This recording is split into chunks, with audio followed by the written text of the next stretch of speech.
Ini disebabkan karena pohonnya itu, hutan itu ditebangin, diganti tambang, diganti perumahan, diganti pertanian, dan diganti oleh sawit.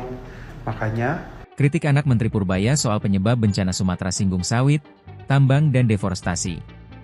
Anak Menteri Keuangan RI, Purbaya Yudi Sadewa, Yudo Sadewa, menyoroti banjir besar dan tanah longsor yang melanda sejumlah wilayah di Sumatera. Yudo menyebut bencana tersebut bukan murni karena fenomena alam.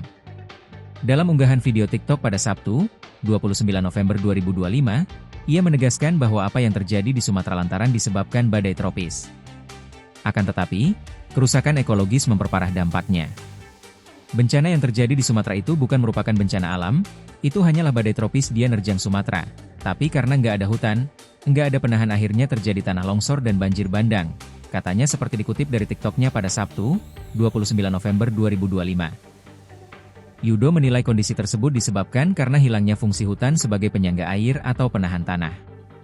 Ini disebabkan karena pohonnya itu hutan itu ditebangin, diganti tambang, diganti perumahan, diganti pertanian dan diganti oleh sawit. Makanya kita tidak punya penahannya yang cukup baik untuk menghindari bencana tersebut, ujarnya. Selain kerusakan lingkungan, Yudo juga menyebut pemanasan global turut menjadi faktor pendukungnya. Selain Yudo, konten kreator, Ferry Irwandi, turut angkat bicara soal bencana besar di Sumatera. Ferry Irwandi, ikut angkat bicara soal bencana banjir dan longsor yang melanda 3 provinsi di Pulau Sumatera yakni Sumatera Utara, Sumatera Barat dan Aceh. Dalam pernyataannya, Ferry menegaskan bahwa suara masyarakat Sumatera kini semakin keras meminta agar pemerintah pusat menaikkan status menjadi bencana nasional. Menurutnya, bencana ini tidak hanya soal kerusakan fisik atau korban jiwa tetapi juga mengenai rasa keadilan. Perasaan tersebut muncul karena masyarakat luar Jawa, khususnya Sumatera telah merasakan adanya disparitas pembangunan.